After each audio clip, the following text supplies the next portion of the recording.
Happy Halloween, everybody. Welcome to the Werewolf Bar. I'm Brian Easton, author of the Autobiography of a Werewolf Hunter series, and this is our Halloween episode of Whiskey with the Werewolf Hunter. Thanks for being with us this evening. Our creature of the night on this Halloween night is a little southern number called Old Camp.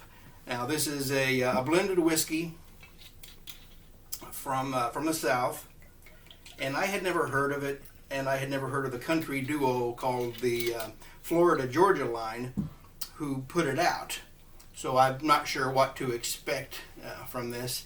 But I picked it out from among its shelf mates, primarily because it has a wolf on the front of it, and so it kind of seemed like a natural pick for tonight. So let's give that a shot. Happy Halloween.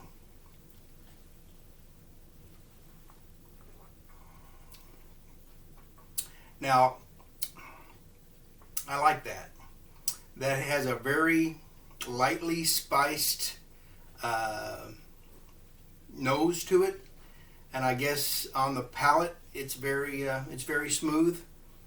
It's got a nice smooth finish to it as well. Yeah, nicely done. I like that. I might have to have some more of that before the night's over. Well, it's Whiskey with the Werewolf Hunter after all. Well, I've got a pretty special show for you tonight, I think. Dr. T. Broussard is going to be joining us to discuss the loup-garou. And as you may know, Dr. Broussard, in addition to being an authority on the occult, is also a Cajun from down in the bayous of Louisiana.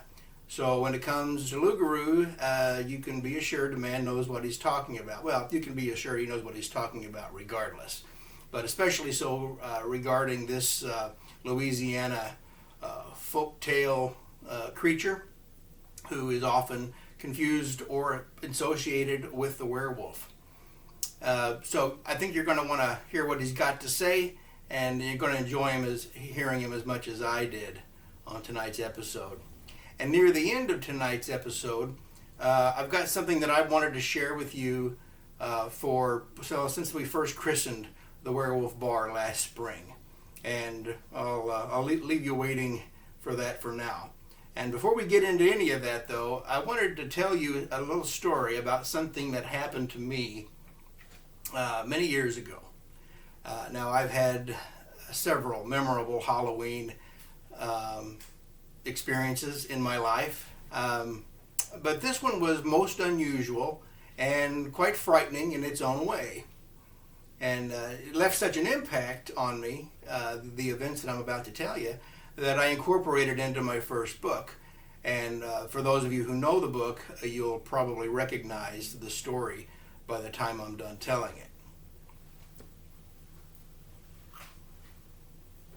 it. So it was Halloween night, October 1984. I was 18 years old, and I was on a motorcycle trip with a friend of mine. We'll call him Jim for the sake of the story. And we were motorcycling through the Great Smoky Mountains. Beautiful place, the Smokies, if you've never been there.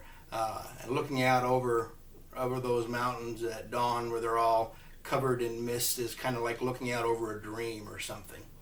But anyway, Jim and I had crossed the state line from Tennessee into North Carolina. And we'd been taking back roads the whole way. And we'd pretty much left the mountains behind us at that point. Now keep in mind, this is 35 years ago plus, and if there's one thing that I've learned since then is that memory is a fallible thing. I don't care who you are. Your memory will betray you at some point. But anyway, we're riding through North Carolina, and like I said, we've been taking the back roads the whole way, and we come into this town where the only lights are coming from the traffic signal where we have stopped, and a gas station / mini mart kind of thing there on the corner. From the lights from it, you could see that there were houses up and down the street, but there were no lights on. He said the only light coming from the corner and from the traffic signal where we were stopped. And I don't know if the town, honestly, I don't know if the town even had light posts, street lamps. But if they did, they were off. And it was so we sat there at this red light. My first thought was, well, there's been a power outage and some storm has come along and taken out some of the grids, and everything is dark except for this. But there were no people. I mean, there were cars or trucks parked in the parking lot there at the gas station, but there was no one in them, and we didn't see anybody inside the mini mart either. So the light turned green and we pulled over into the gas station there to fill up, because one thing you learn when you're traveling back roads on a motorcycle is that you take your fuel where you can get it. And so we both pulled in, Jim and I, to fuel our tanks, and Jim ran up to the gas station to use the restroom. Well, he soon discovered that the doors to the gas station mini mart were locked. And I soon discovered that the pumps had been shut off as well. So I couldn't pump gas, he couldn't use the bathroom, and things just got a little weirder, you know. And now the fact that this was Halloween night never occurred to me. We had been riding pretty much night and day for the most part, and you know, we had lost track of time. I mean, obviously I knew it was October and Halloween was coming up, but it never dawned on me that this was Halloween night. So that didn't really factor into the story at all. So, like I said, I thought maybe a storm had come and knocked all the lights out, except we hadn't ridden through any kind of rain or foul weather at all. In fact, it had been a really nice day. And there was no telltale signs of a storm there in the town. There were none of the things you'd expect to see: wet streets, downed branches from trees, scattered leaves, that kind of thing. Nothing like that to indicate that a storm had come along at all. And so the whole scene, I mean, minus the aforementioned light and the gas station, reminded me, put me in mind of a blackout.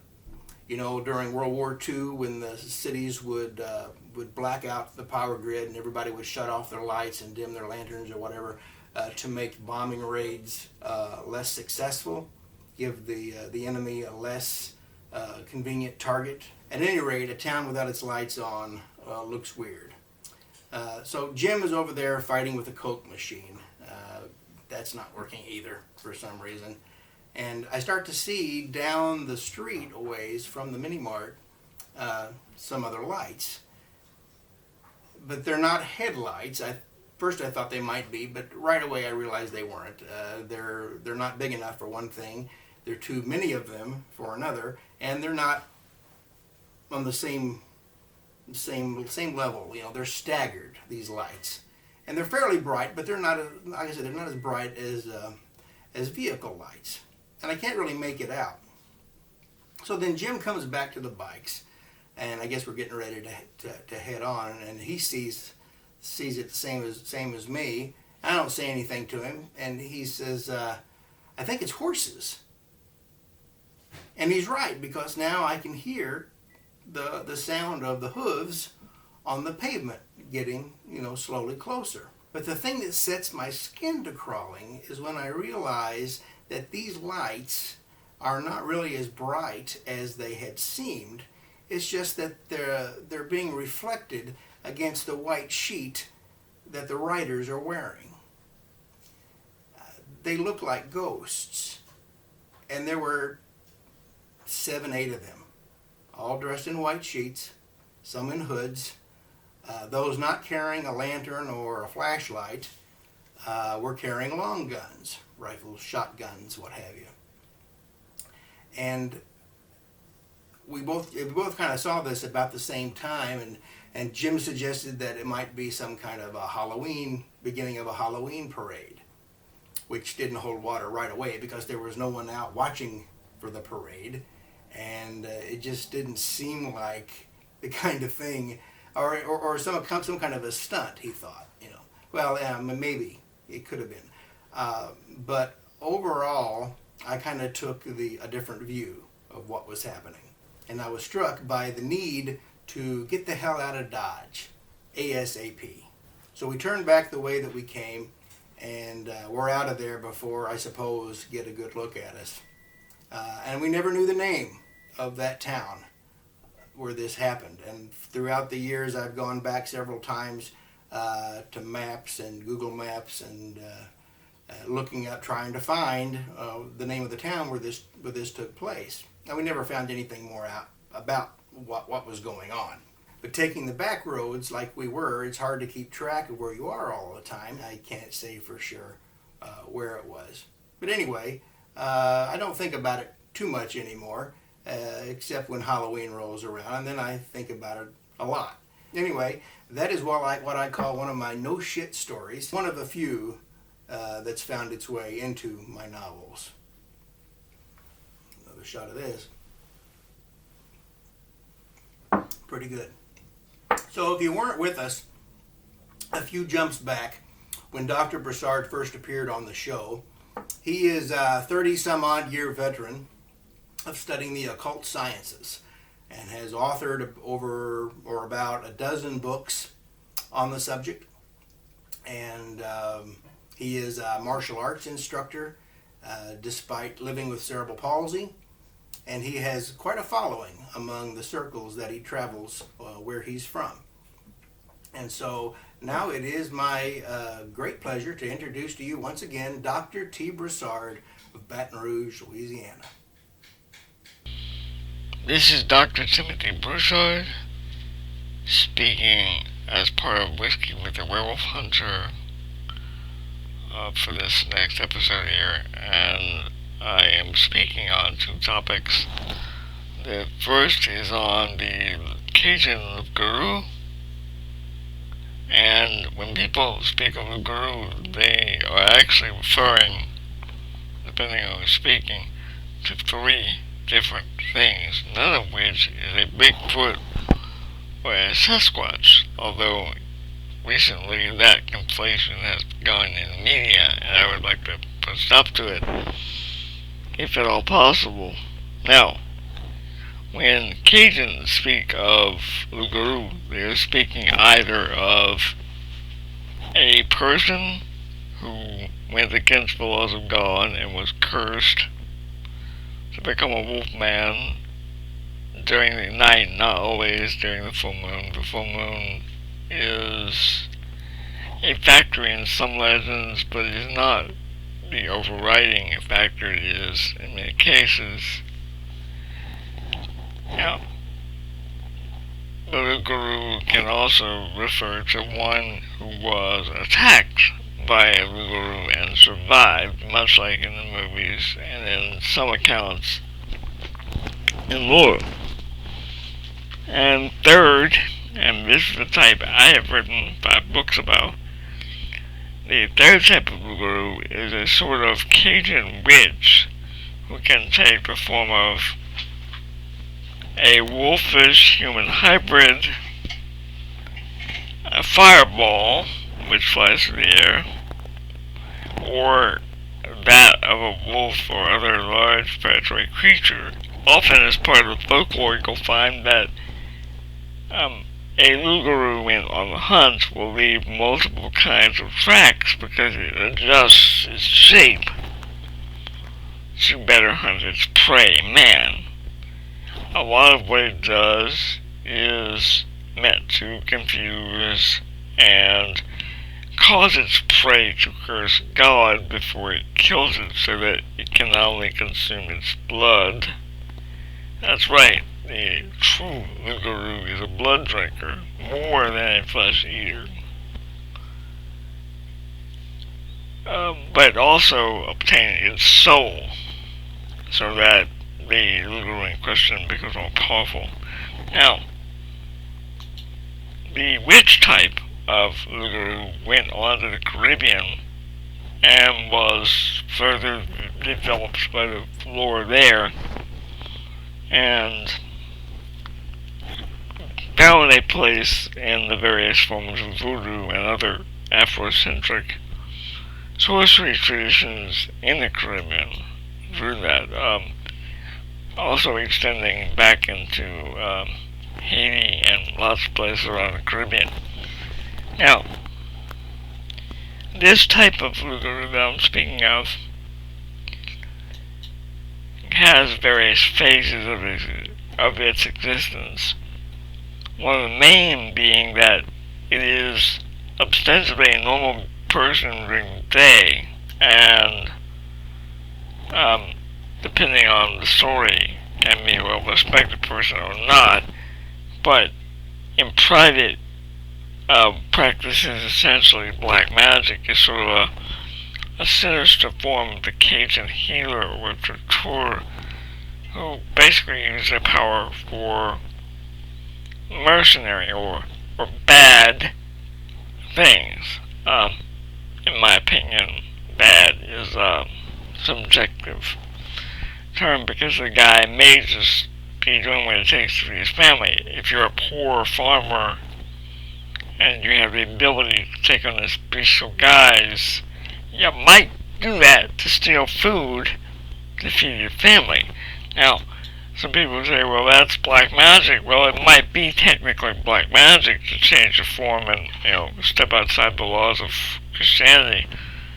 But better alive and dead than righteous and dead, I've heard say. Now, this type of Luguru, the witch type, is the sort that, if it's killed, has the potential to rise up if its grave is disturbed, or, in some cases, a person seeking the power of Luguru will use the skull of a slain Luguru to obtain power. The idea being that you would take the skull from the grave, perform certain ceremonies, one of which is in my book, Path of the Heart of Scars, and thus be visited by the spirit of that former Luguru, and from it receive power. There are those who claim that the ghost is in fact a demon taking the guise of the former Luguru, but that's a theological debate, and we don't have enough time this evening to go into that. Now, in Brian Easton's work, you can see elements of the witch type of Luguru in the fact that many of his higher-ranking werewolves are able to perform sorcery, and Peter Stube's story is very much rooted in European diabolism and the conflict between pagan belief and the rise of the church. Now, in modern Louisiana, you'll find talk in certain areas of specific monsters, such as the Honey Island Swamp Monster. Now, the curious thing about that legend is that in certain circles today, you will hear talk that the going idea is that one member of the family behind the Honey Island Swamp Monster, per generation, takes on the shape of a Honey Island Swamp Monster and is then photographed and so forth to provide money and prestige for the family. Now, I cannot speak of the literal truth of this, but this is what is said in certain parts of Cajun country. If you're not familiar with the Honey Island Swamp Monster, it is a form of Luguru that is known in modern times. There have been supposed film clips of it. There have been lots of drawings based on eyewitness accounts of it.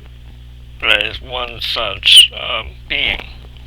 Now, as I said before, a true Cajun Luguru is not a Bigfoot or a Sasquatch. The big difference is that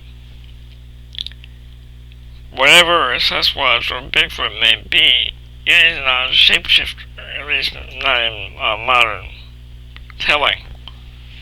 Whereas the Luguru is, it is a shapeshifter. It is not just a werewolf in the sense of the movies or anything like that. It can take many shapes. The primary focus on the wolf shape is because in medieval French Europe, you have as the apex predator the wolf, because if you're, like I said, a lowly farmer, the most dangerous, scary thing you can think of is a wolf that not only could eat you, but your sheep, and thus cause the death of your family. Now, an interesting factoid about the Cajun loup-garou is that a lot of the effects of its attack are connected to things like heat stroke and malaria. The idea being is that the person is progressively lured further and further away from home, and they're attacked, and by the attack they are drained and left exhausted, they have the signs of fever and so on, and they are led into more and more progressively antisocial behavior, hence being lured away at night, whereas most people are warned not to be out at dark because you don't know what's lurking in the bayou, kind of thing. And this is especially important for many during Lent because you want purity and so forth leading up to Resurrection Sunday, as many call it. And for many in Cajun country, whereas most people would think of religion as a symbolic thing, many Cajuns are very devout, and so the threat of damnation from the loup-garou is extremely real to them. Even today you'll find some Cajun homes including a room in which a relative thought to be a loup-garou will be locked at night or certain nights in the phase of the moon, depending on the type we're dealing with. Now, it is common to say in many parts of Cajun country to speak of the loup-garou as a rougarou with an R instead of an L. Well, that is a valid term.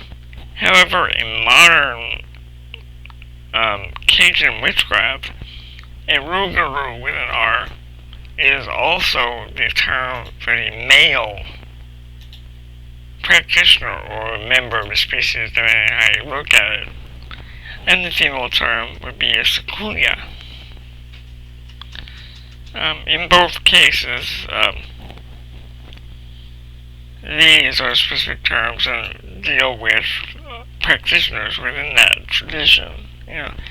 Much like Brujeria in Mesoamerica, you have people who actively pursue these things. Pursue them in the sense of being them, using these practices to obtain these powers, to do various things that they feel will be worth the price involved. The price involved depends on what the practitioner is into. There are some who approach the loup-garou, being a loup-garou, from a fairly pagan perspective. There are others who see it as a form of Satanism. There are others who see it as neither.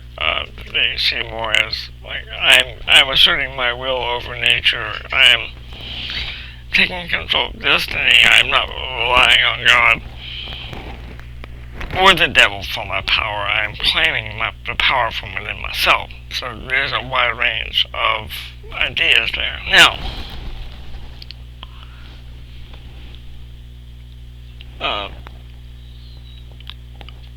there's also legend of things like, packs and families that had this thing passed down either as a curse or as an inherited nature. Now, often in families, you'll find that there are those in families that have this who see it as a curse and don't like to talk about it and will be very ashamed of it.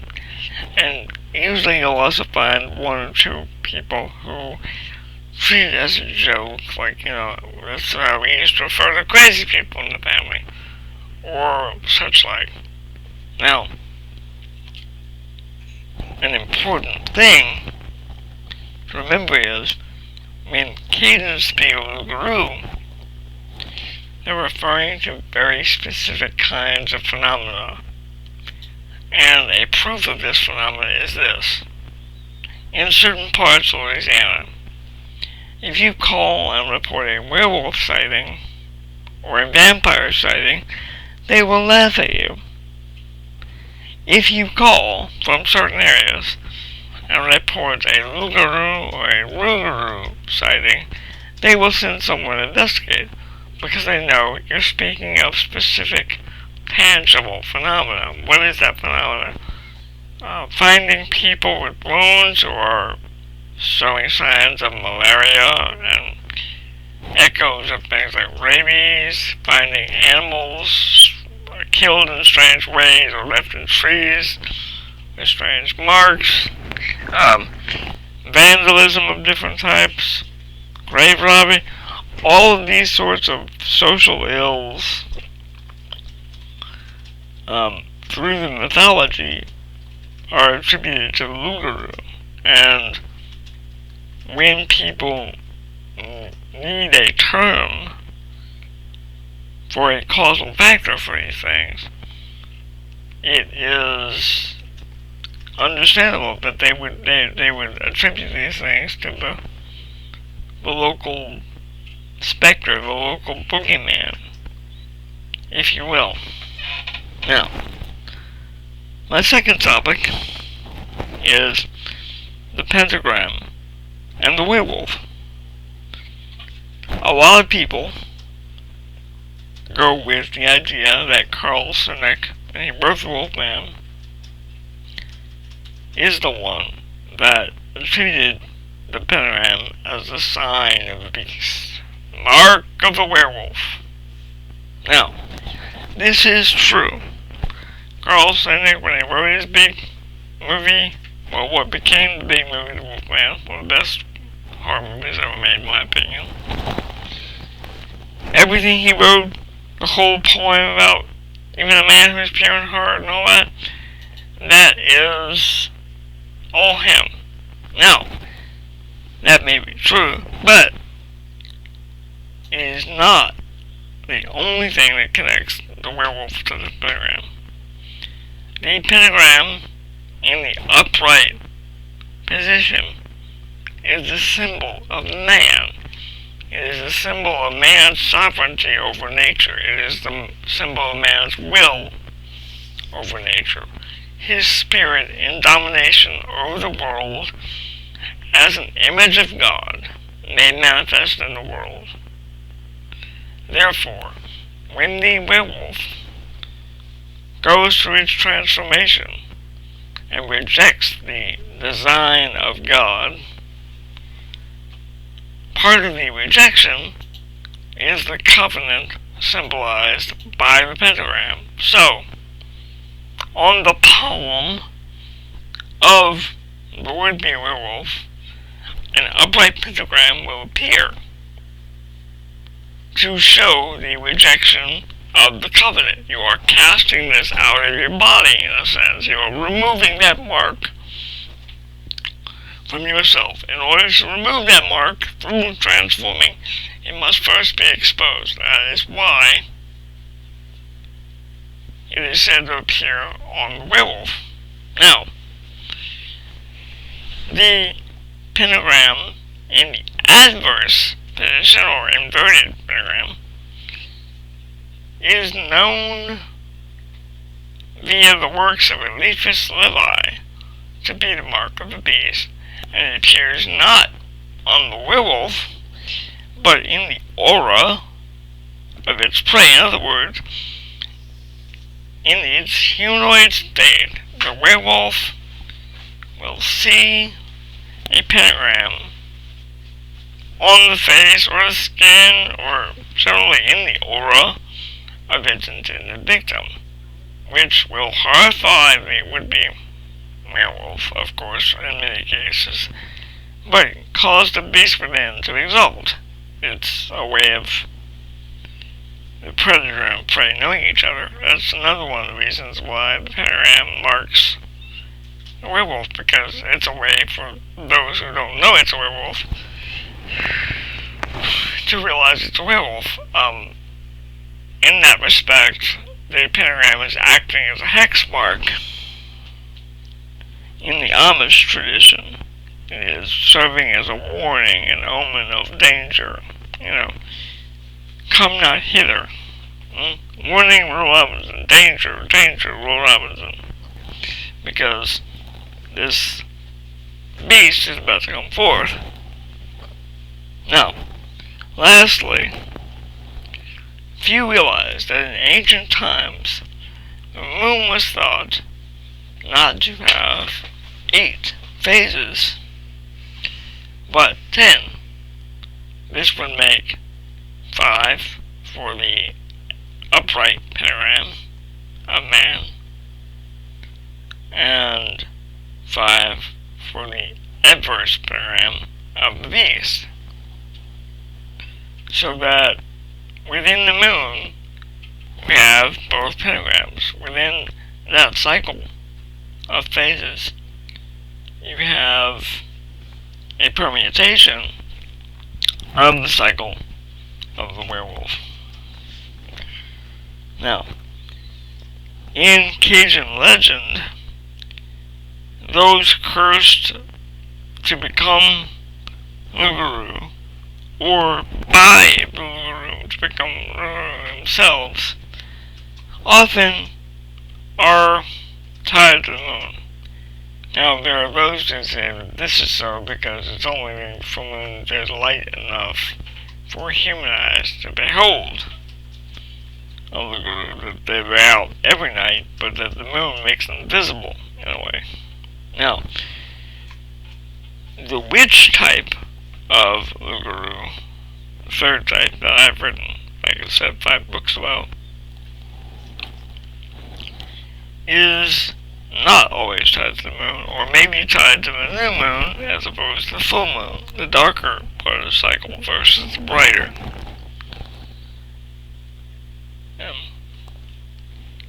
This goes to the old idea of battle between the wolves of God and the hounds of hell. In many strands of folklore in the world, there's a struggle between the light and the dark side, kind of like in Star Wars. You see legends of these witches, often shape-shifting or flying. Those ideas are often conflated, by the way, as shape-shifting and flying, also known as transvection. These things are divided between those who are righteous and those who are unholy. What it really boils down to is those who are accepted by society and those who are not. The ancient shaman or witch that serves the community may be looked askance at, but will be accepted as long as they serve, versus the sorcerer who lives on the outside of society, who will serve whoever pays, but feels no compunction about doing so. Now, I want to thank Brian P. Easton for allowing me to do this once again, and since I'm recording this before Halloween, I will say Happy Halloween and blessed Samhain to those who pursue such things. Beware of the moon. Don't eat too much candy.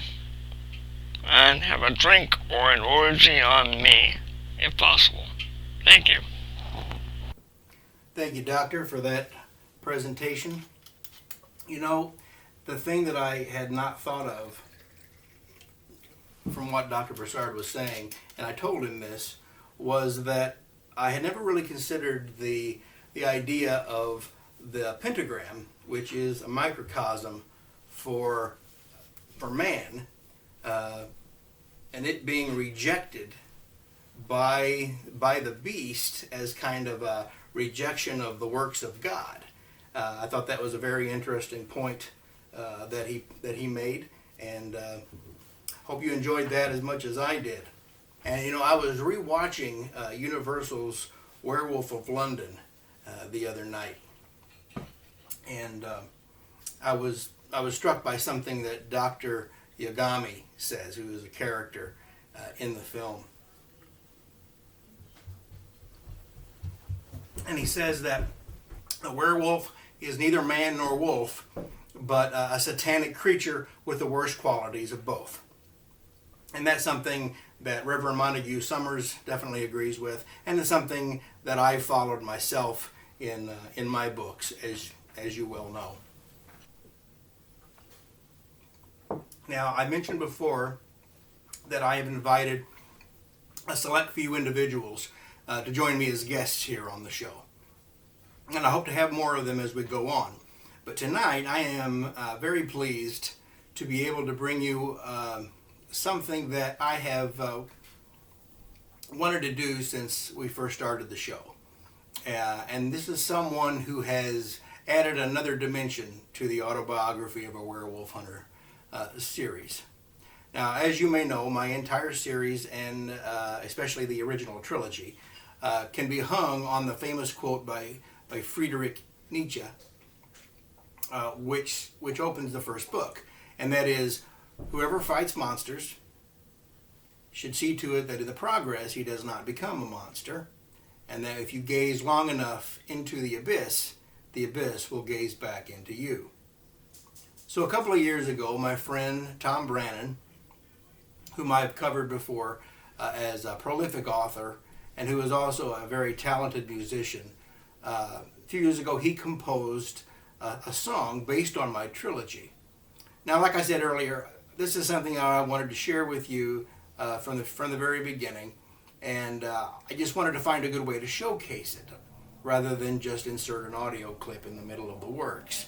I even spent a good deal of time trying to assemble a video of some kind, but I ran out of any kind of decent footage to use. But graciously, Tom has remedied that problem for us, and I am so happy that he did. So here's my friend Thom Brannan with a brief introduction, followed by a top-notch performance of his song, The Abyss Gazes Back. Oh, Brian, no tenía ninguna idea que... I had no idea you were there. Happy Halloween to you and to all your fans. I had a much longer video segment planned out, but as you can tell, my brains aren't what they once were once before now. Right. So, with that in mind, have this quaint musical interlude instead, inspired by Autobiography of a Werewolf Hunter. And have a happy Halloween. May all your spirits be vengeance.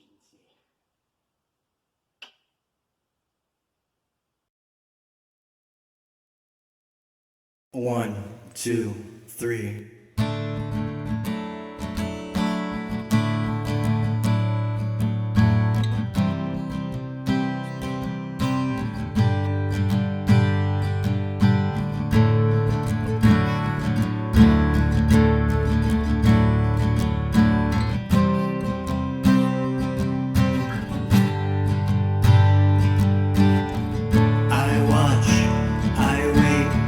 Nothing's ever left up to fate, 'cause I know it's going on, and I shall not see the dawn. I breathe it in, feel the hairs rise on my skin, and I have not lost your face, I still have that much grace. No one ever tells you what it's like to die. Now I know what it means to go through to the other side. Even though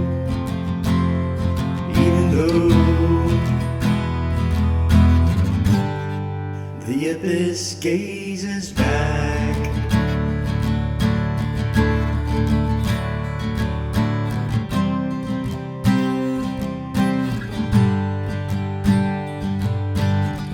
Like fire, like flames, runs and tames the change it has begun, and I will not see the sun. My eye to eye, I'm filled with silver sighs. It goes through me, and then I am there with you again.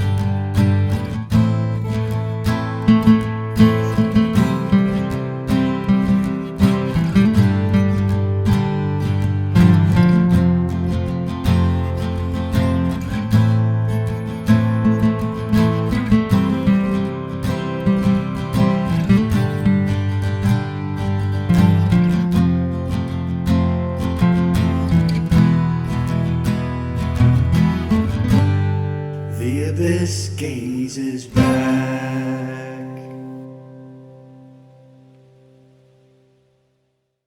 Thank you, Tom, for that recording and for writing that song and for showing up the rest of this episode with your superior video quality.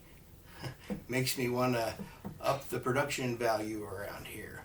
But seriously, thanks, Tom. You're a great author and a great composer as well, singer-songwriter, talented musician.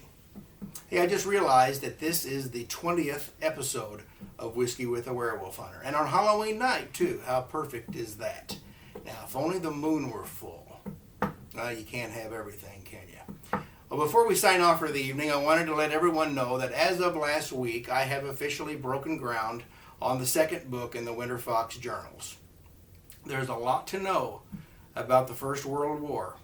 And as you might already know, that's where our story with Michael picks up. So please bear with me as I wade through the research needed to bring you an accurate account in this part of the life of Michael Winterfox. Was that Deadpool just went by? You know what? It's time to go trick-or-treating. That's right. Hey, as always, you can visit us on the web at www.werewolfhunter.com or drop me a line at brian@werewolfhunter.com. Thank you very much for joining me this Halloween night. And until we meet again, remember the abyss gaze is back. Happy hunting and mind the moon.